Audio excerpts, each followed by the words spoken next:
मलाइका, मलाइका। तबरेज बौखलाया सा उसे अपने एक बाजू पर करते, दूसरे हाथ से उसका चेहरा थपथपाते उसे आवाजें देने लगा था। लेकिन वो तो वाकई में आंखें बंद किए तबरेज की जान निकाल रही थी। उसके वजूद में कोई हरकत ना पाकर तबरेज ने उसे अपनी बाहों में उठाते नरमी से बेड पर लटाया और साइड टेबल पर पड़े पानी का गिलास उठाता वो उसके मुंह पर पानी के छींटे गिराने लगा। उसके हाथ मलाइका को बेहोश देखते लरस से रहे थे।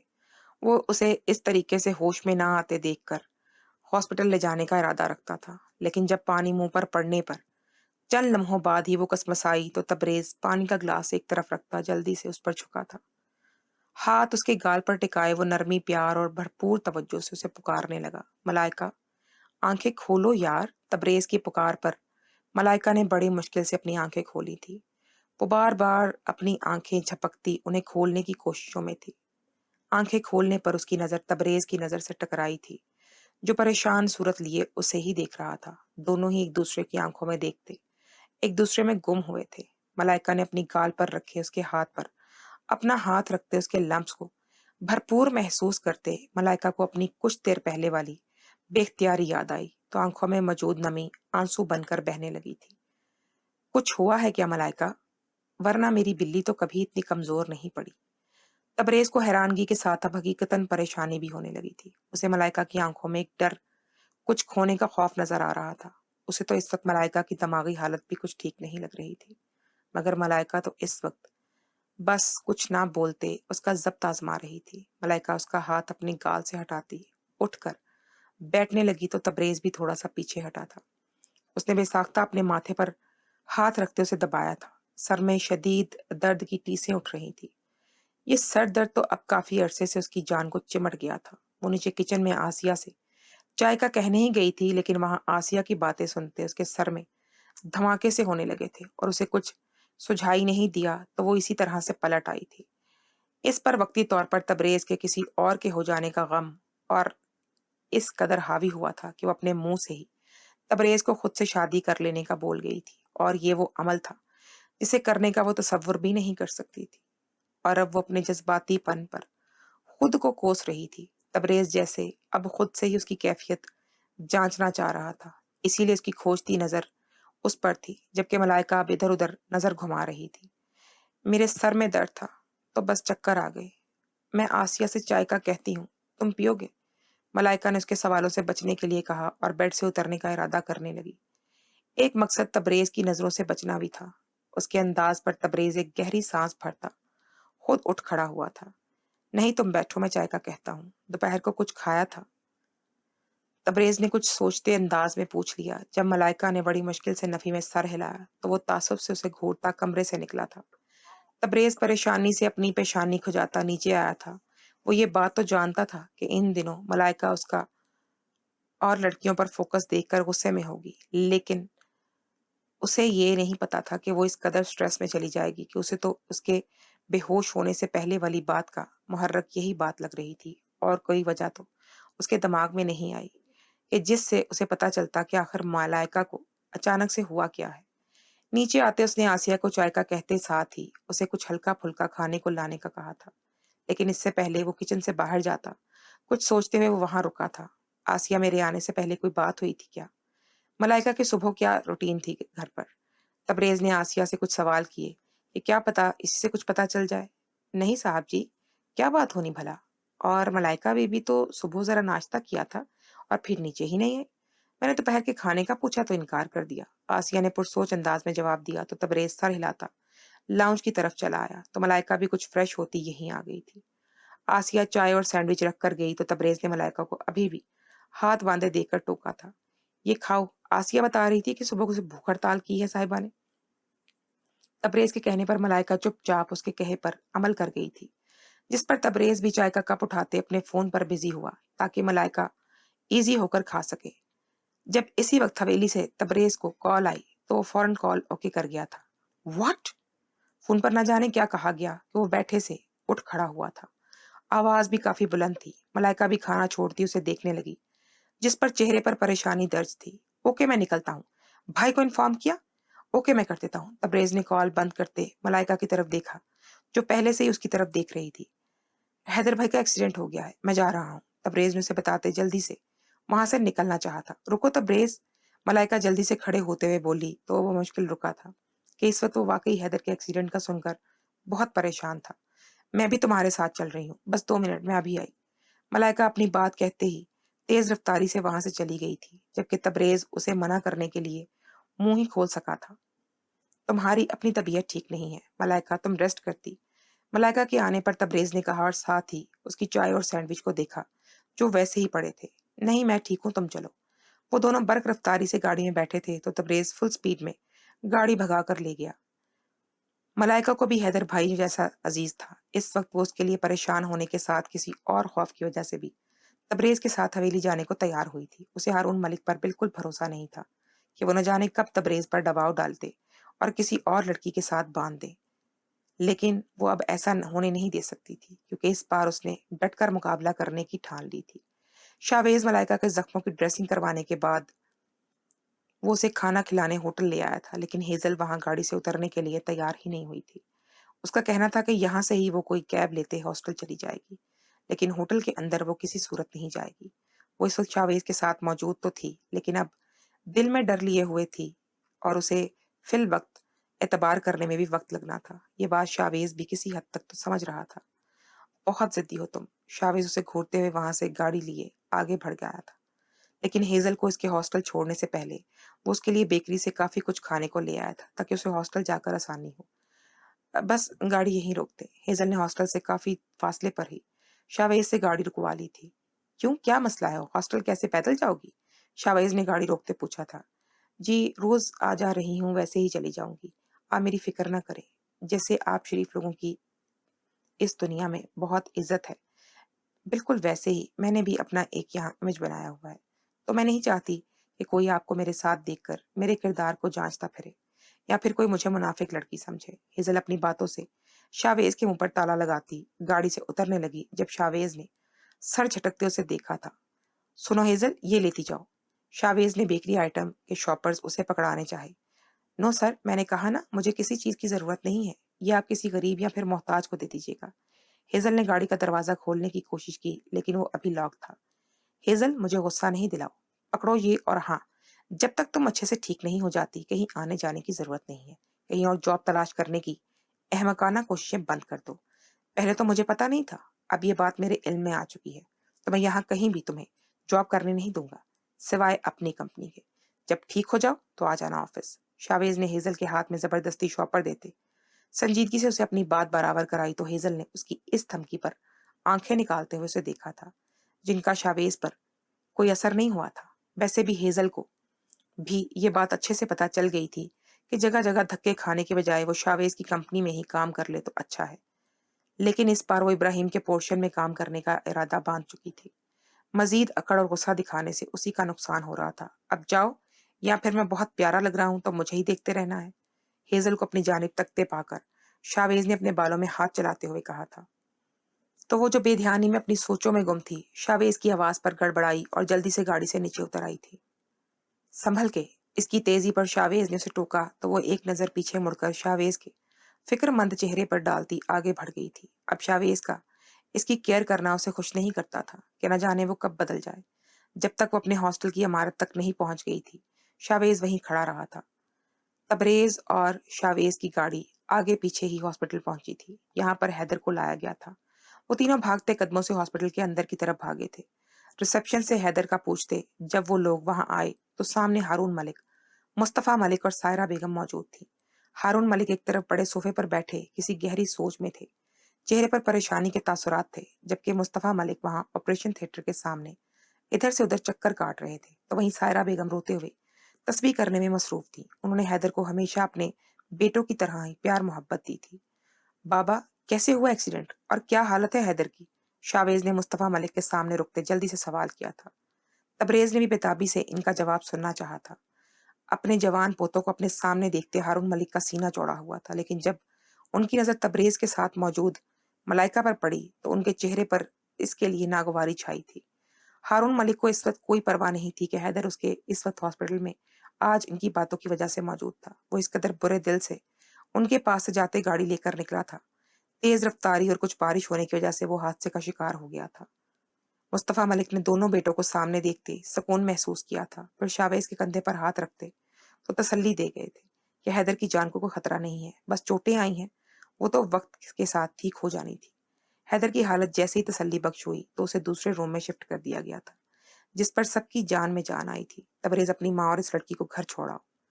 हारून मलिक ने मलाइका का नाम नखवत से लेते तबरेज से कहा तो सर हिलाता मलाइका और अपनी माँ को तरफ वो बढ़ गया था। मामा आ जाए, आप दोनों को घर छोड़ दूं। भाई को तो पता नहीं कब तक होश आएगा, तब तक आप घर जाकर रेस्ट कर लें। तबरेज के कहने पर सायरा बेगम तो अस्पात में सर हिलाती खड़ी हो गई थी। उठ जाए मैडम, आपसे भी कहा है। मलाइका को वहीं बैठे देखकर तबरेज को दोबारा उससे कहना पड़ा था, मैं नहीं जा रही, मुझे यहीं रुकना है। मलाइका ने साफ इनकार किया तो तबरेज को गुस्सा आया उस पर। क्यों, क्या मसला है? चुपचाप चलो, मैंने कहा ना नहीं जा रही। मलाइका ने कहते उसकी तरफ देखा। यहाँ पर हारून मलिक उसी को गुस्से भरी नजरों से देख रहे थे। मलाइका बेटा आ जाओ, मुझे तो तुम्हारी तबीयत भी ठीक नहीं लग रही, चेहरा देखो कैसे जर्द सा हो रहा है। अब की बार सायरा बेगम ने फिक्र से उसे देखते हुए कहा। कुछ उनके लड़ाई करने वाले तेवर देखते उन्हें डर था लगा हुआ कि वो कहीं अस्पताल में ही हारून मलिक और मुस्तफा मलिक के सामने ही लड़ाई करना शुरू ना हो जाए। जी मामा, तबीयत तो वाकई ठीक नहीं है मोहतरमा की। सोच रहा हूँ हॉस्पिटल में तो मौजूद ही है, इसे भी कोई ड्रिप या फिर इंजेक्शन वगैरह लगवा देता हूँ। तबरेज ने पुरसोच नजर से उसे देखते हुए कहा तो अब की बार मलाइका फट से उठी थी और तो और इनसे पहले ही बाहर की तरफ बढ़ने लगी थी। अब आप लोग भी बाहर आ जाएं या फिर वहीं खड़े रहना है। मलाइका को इंजेक्शन और ड्रिप से ऐसा खौफ आया कि वो उनसे पहले हॉस्पिटल से बाहर पहुंच जाना चाहती थी, जैसे डर हो के कहीं वाकई तबरेज उसे किसी डॉक्टर के पास ना ले जाए। उसकी इस हरकत पर तबरेज ने अपना निचला होंठ दांतों तले दबाते बामुश्किल अपनी मुस्कुराहट रोकी थी और सायरा बेगम के कंधे पर अपना बाजू फैलाते वो इन्हें आगे लेकर बढ़ गया था। वो अच्छे से मलाइका का हॉस्पिटल, डॉक्टर्स और इंजेक्शन से डर जानता था, तो वो अब तक इसकी हॉस्पिटल में मौजूदगी पर हैरान था। सायरा बेगम ने घर आते पहले किचन का रुख किया था। सबके लिए मुलाजमा को हल्का फुल्का कुछ बनाने का कहते वो हैदर के लिए सूप का भी कह गई थी। मलाइका तो आते ही कमरे की तरफ चली गई थी, जबकि तबरेज भी किचन की तरफ आया। मामा, मलाइका के लिए खाने को कुछ भेज दें प्लीज, आज सुबह से वो एक किस्म की भूखी ही है। तबरेज के चेहरे पर मलाइका के लिए बेपनाह फिक्र देखकर सायरा बेगम मुस्कुराई थी। हाँ मैं भेजती हूँ, तुम कुछ खाओगे? थोड़ी देर में फ्रेश होकर आता हूँ, फिर इकट्ठे डिनर करते हैं और फिर हॉस्पिटल खाना लेकर जाऊंगा। तबरेज भी किचन से बोलते हुए निकलते ऊपर की जाने फट गया था। मैं भी जाऊंगी तुम्हारे साथ। तबरेज खुद खाना खाने के बाद हॉस्पिटल के लिए पैक करवा कर निकलने लगा तो अपने पीछे से मलाइका की आवाज सुनते वो हैरानगी से पलटा था। बिल्कुल नहीं, अपने कमरे में जाओ और चुप करके सो जाओ। तबरेज ने कतियत से इनकार किया था। मुझे नहीं सोना, मैं तुम्हारे साथ जाऊंगी। मलाइका ने आगे से हठधर्मी दिखाई थी। मलाइका का बिहेव तबरेज की समझ से बाहर होता जा रहा था। उसने गाड़ी खोलते खाना सीट पर रखा और जोर से गाड़ी का दरवाजा बंद करते वो मलाइका की तरफ पलटा था। तबरेज को यूं अपनी तरफ गुस्से से आते देखकर मलाइका ने चंद कदम पीछे लिए थे। तबरेज ने उसकी आंखों में सख्ती से देखते उसे बाजू से पकड़ते वहां मौजूद पिलर से लगाया था। क्या मसला है तुम्हारे साथ? कोई बात है तो शेयर करो। पहले तो मेरे कहने पर भी मेरे साथ कहीं जाने पर मुंह बनाने लगती थी, आज क्या हुआ है? तबरेज ने उसके सामने अपने वजूद का साया करते इस पहेली को सुलझाना चाहा था। वो बस हैदर हैदर भाई की वजह से। मलाइका ने लड़खड़ाती आवाज में बहाना बनाना चाहा, लेकिन असल में तो वो तबरेज को खुद से दूर या फिर अकेले नहीं रहने देना चाहती थी। दिल में डर था कि कहीं उसके और दादा तबरेज को यहाँ से किसी लड़की के साथ शादी के लिए राजी ना कर लें। वो उसके इस वक्त बहुत वहमी हो रही थी। ये बात तुम नजरें चुरा कर क्यों कह रही हो? और तो और आज तुमने मुझसे खुद शादी का बोला। ये काया पलटी कैसे कि मेरी बिल्ली, मेरी मक्खन मलाई का दिल फिर से मेरे लिए बदल रहा है? उसे मेरे करीब रहना है, कहीं पे कोई खूबसूरत ख्वाब तो नहीं है ये? अगर ख्वाब है तो मैं चाहता हूँ मेरी आंखें कभी खुले ही ना। तबरेज के इर्द गिर्द अपने बाजू टिकाए उसे अपने मुकम्मल हिसार में लिए वो उस पर झुका खड़ा था। आंखें बंद किए भारी आवाज में बोला था। दोनों की सांसें एक दूसरे से मिली हुई थी। उसे खुद पर झुकता पाकर मलाइका की पलकें भी पहले लर्जी थी और फिर वो भी आंखें बंद करते इन लम्हात में खो गई थी। उफ, ओ माय गॉड। मलिका मलाइका को तो तलाश करती बाहर आई तो इन दोनों को एक दूसरे के नजदीक देखते ऊंची आवाज में बोलते अपनी आंखों के सामने हाथ रख गई थी। मलिका को जो ड्राइवर स्कूल से लेने जाता था वही उसे आज शावेज के कहने पर वापसी पर हवेली ले आया था। मलिका की आवाज पर दोनों करंट खाते एक दूसरे से फासले पर हुए थे। गंदी बच्ची। तबरेज अपने बालों में हाथ चलाते उसके पास आया और उसके सर पर हल्के से थप्पड़ लगाते वो गाड़ी की तरफ बढ़ गया था, जिस पर मलिका ने नोट होंठ पसोरे थे। जबकि मलाइका उसे घूरते हुए वहां से गई तो वो भी उसके पीछे भागी। अच्छा, सॉरी सॉरी, तुम लोगों का रोमांटिक सीन स्पॉइल करने के लिए। Shut up! मलाइका ने अपने कदमों में तेजी लाते बोली थी। उसका रुख सायरा बेगम के कमरे की तरफ था, तो मलिका भी उसके पीछे चल दी। बख्त, तुम माँ बनने वाली हो। आसिया का लहजा सवालिया सा था। एक साथ रहते आखिर वो कब तक आसिया से इतनी बड़ी बात छुपा लेती भला। आसिया अफसोस भरी नजरों से उसे देख रही थी, जिसने उसे खुद से ये बात नहीं बताई थी। बख्त आसिया के मुंह से ये बात सुनते कुछ पल को साकित हुई थी। फिर नजरें चुराते वो अपनी गोद में रखे हाथों को देखने लगी। वो दोनों इस वक्त अनेक्सी में ही मौजूद थी। तुम शादीशुदा हो? आसिया ने उसकी खामोशी पर कुछ शक से पूछा, तो अब की बार बख्त ने तड़प कर उसकी तरफ देखा था। हाँ हाँ, मेरा निकाह हुआ था और ये बच्चा जायज है। मैं पहले पहल बस अपने डर की वजह से ये बात नहीं बता पाई कि आप तब भी यही सोचती कि ये मेरा बच्चा नाजायज तो नहीं।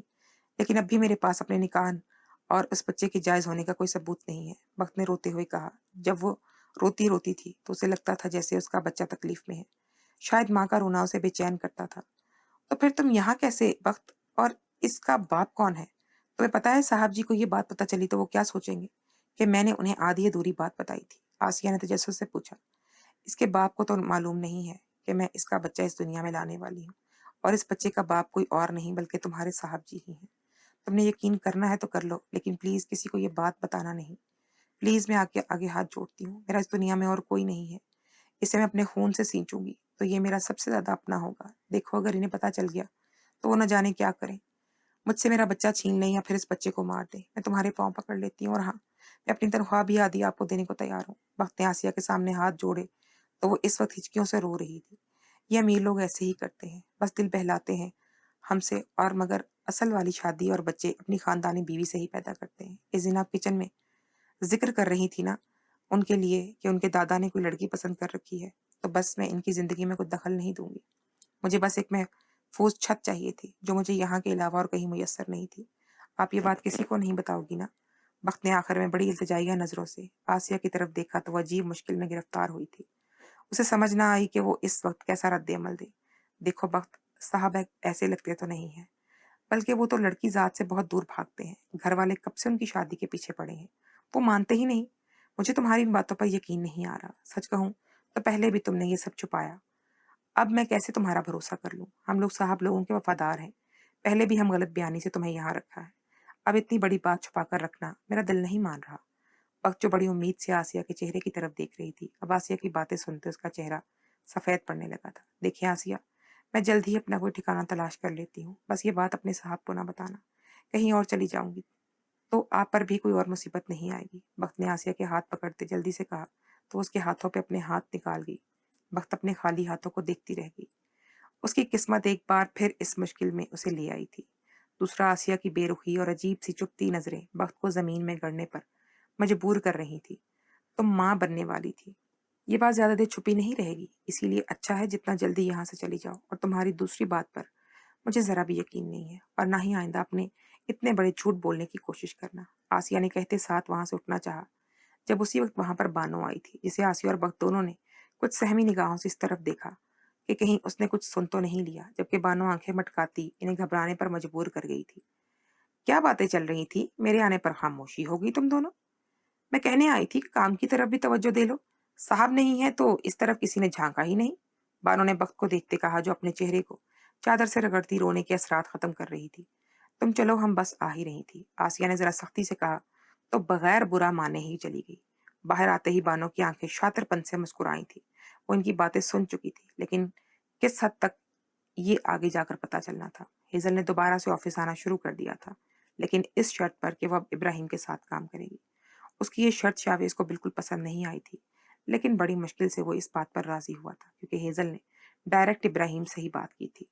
वो इस पर जबरदस्ती कर सकता था, लेकिन ये सोचकर कि वो पहले ही बड़ी मुश्किल से ऑफिस आने के लिए रजामंद हुई है, तो वो खुद पर जब्त करके रह गया था। शावेज के ऑफिस में चलती स्क्रीन पर अब अपने पोर्शन से ज्यादा इब्राहिम के पोर्शन की सीसीटीवी फुटेज चल रही थी। जब थोड़ी देर के लिए उसने एक नज़र अपने वर्कर्स को देखने के लिए कोई बटन दबाया था, उसे बैक वक्त गुस्सा और हैरत हुई थी जब उसने अपने वर्कर्स में से हर एक को थोड़ी थोड़ी देर बाद ऊपर जाते देखा था। ये क्या हो रहा है? शावेज ने अपने रूम से निकलते बाहर आकर ऊंची आवाज में कहा, तो सभी डरते उठ खड़े हुए थे। तुम कहाँ जा रहे हो? एक वर्कर को अभी भी सीढ़ी के पास खड़े देखकर वो तपा था। सर, वो मैं और ऊपर मिस हेज़ल की इयादत के लिए जा रहा था। इनका एक्सीडेंट हुआ और इतने दिनों बाद ऑफ़िस आई हैं। तो मैंने सोचा वो बेचारा मैं मुश्किल में मनाया। तुम सब तकरीबन ऊपर का चक्कर लगा चुके हो। क्यों? शावेज़ ने सबको गुस्सा भरी नज़रों से देखा था। सबके सर झुके थे। जवाब दो मुझे। सर, हम सब बारी-बारी मिस हेज़ल की इयादत को ही जा रहे थे। सर, वो सुना है इससे सवाब मिलता है ना? एक वर्कर लड़की ने आहिस्ता से बताया तो वो शावेज़ ने इन्हें डबल घूरा था कि अभी चंद ही दिन हुए थे हेज़ल को ऑफ़िस में आते कि वो हादसे की वजह से दोबारा लीव पर चली गई थी और आज ऑफ़िस आई थी। तो इसके वर्कर्स ऐसे उसके पीछे जा रहे थे जैसे वो अपने पहले चंद दिनों में इनसे कोई ख़ानदानी रिश्ता बनाकर गई। इसकी सबसे कुछ अलग-सलग थी, बस इसके पास इतना वक़्त ही नहीं होता था। लेकिन इनका हेज़ल को इतनी अहमियत देने की वजह से अभी भी इसकी समझ में नहीं आई थी। दरअसल सब वर्कर्स के नज़दीक हेज़ल की अहमियत बहुत बढ़ गई थी। पहले शावेज़ का उसको अहमियत देना, फिर इतने दिन छुट्टी पर रहना और आने के बाद बड़े धड़ल्ले से शावेज़ को छोड़कर इब्राहिम के साथ काम करना। इन सब के लिए हैरत का बायस था। उन्होंने हेज़ल को अपने अपने हाथ में करने की सोची थी कि जब कभी मुश्किल पड़ी तो वो आराम से उसे अपने सर्विसेज़ के लिए आगे करते सर से खुद को बचा लेंगे। वरना इस ऑफिस में कोई भी ऐसा नहीं था जो शावेज से गुस्से से डरता ना हो। बैठो और अपना काम करो अपना-अपना। शावेज सर झटकते अब खुद सीढ़ियों की तरफ कदम बढ़ा गया था कि वो खुद भी जब तो हेज़ल आई थी उसके पास जाने के लिए तड़प सा रहा था। उसे ऊपर जाते देखकर सबकी गर्दनें उसकी तरफ मुड़ी थी। जिनको महसूस करते शावेज ने जैसे ही चेहरा उनकी तरफ किया वो सब जल्दी से अपनी-अपनी सीट पर बैठे थे। खैरियत शाह, कोई काम था? इब्राहिम ने शावेज को काफी देर से बेचैन सा महसूस किया तो पूछ लिया। वो उसके ऑफिस में वर्क आवर्स में बस काम के लिए ही आता था और आज वो काफ़ी देर से बिना कुछ बोले बैठा था। हाँ, शावेज़ ने सीधे से जवाब दिया तो इब्राहिम ने उसे सवालिया निगाहों से देखा। तुमने मिस हेज़ल को काम समझा दिया? शावेज़ ने सेल फ़ोन को हाथ में पकड़ते ऑन किया था। हाँ, समझा दिया, वो कर रही हैं। क्यों? अब की बार इब्राहिम ने अपने सामने पड़ी फाइल को एक तरफ किया और अपनी मुकम्मल तवज्जो शावेज़ पर कर गया, जबकि आंखें और होंठ हल्का-हल्का से मुस्कुरा रहे थे। वो उसकी बेचैनी एकदम से समझ गया था। तुम ना एक काम करो, हमारी जो भी मीटिंग्स होती हैं, इनका टाइम टेबल चेंज कर दो। आफ्टरनून पर कर दो और मिस हेज़ल को इस सिलसिले में गाइड करो कि वो हमारे नए आने वाले क्लाइंट्स के सामने हमारी कंपनी की प्रेज़ेंटेशन दे। वो बहुत अच्छा बोलती है। हम सुन चुके हैं, वो हमारे लिए परफेक्ट होगा। और आम वर्कर्स की मीटिंग भी 2 बजे के बाद ही करो, ताकि इसमें सब शामिल हो सकें। शावेज़ सेल पर नज़रें मरकूज़ किए बोल रहा था। उसकी बात मुकम्मल होने पर इब्राहिम बाकायदा हँस दिया तो शावेज़ ने पहले ताज्जुब और फिर खशमगी निगाहों से उसे घूरा था। ओके, ओके, ऐसा ही होगा। वैसे इस काम के लिए तुम कम ही किसी पर भरोसा करते हो। अब मिस हेज़ल पर इतना एतमाद? इनसे कोई गलती हो गई तो? इब्राहिम ने उसे जाँचना चाहा था। तो हम होंगे ना, हैंडल कर लेंगे, नो प्रॉब्लम। शावेज़ ने बात खत्म की थी। हम भी इंसान काम के थे, लेकिन गालिब इश्क ने निकम्मा कर दिया। इब्राहिम बुड़बुड़ाया लेकिन उसकी आवाज़ शावेज़ के कानों में बखूबी पड़ी। तो वो उसे घूरते हुए उसकी ऑफिस रूम से निकला था। बाहर निकलते उसने हेज़ल पर भरपूर नज़र की थी, जो इनेमाक से अपने काम में मसरूफ़ थी। जब वो आया था सब वर्कर उसे सलाम कर रहे थे। क्या था? हेज़ल ने भी किया था, लेकिन बड़ी देर सोच विचार करने के बाद वो भी बस जैसे होंठ ही हिलाए। उसने खानापुरी की थी। अभी वो झट शावेज़ की पुरतपश नज़र महसूस कर गई थी, लेकिन उसने चेहरा ऊपर करने की ज़हमत नहीं की थी। हैदर को तीसरे दिन डिस्चार्ज मिला था, तो वो उसे लोग घर ले आए थे। इसी दिन बड़ी मुश्किल से मीरम भी अपने घर वालों के साथ आ गई थी। उसने रो-रो कर अब तक खुद को हलकान कर लिया था। बड़ी मुश्किल से सबके सामने वो खुद को संभाले बैठी थी। वो हैदर के एक्सीडेंट से पहले काफ़ी बार उसे कॉल कर चुकी थी, लेकिन उसने आगे से उठाई ही नहीं थी। वो उससे पूछना चाह रही थी कि उसकी दादाजान से क्या बात हुई। इस वक़्त वो सभी लाउंज में बैठे थे, सिवाय मलाइका के। वो अभी कुछ देर पहले ही किसी की कॉल सुनते ही यहाँ से गई थी। हैदर भी वहीं मौजूद था, लेकिन उसने एक गलत निगाह भी मीरम की तरफ नहीं डाली थी, जिस पर मीरम उसकी बेरुखी पर तड़प कर रह गई थी। और नर्मदिल शहज़ादा उसके लिए ज़ालिम बनता जा रहा था। मीरम की नज़र हैदर पर थी, जो ज़ख्मी चेहरे पर स्पॉट से तासुरात लिए बैठा था।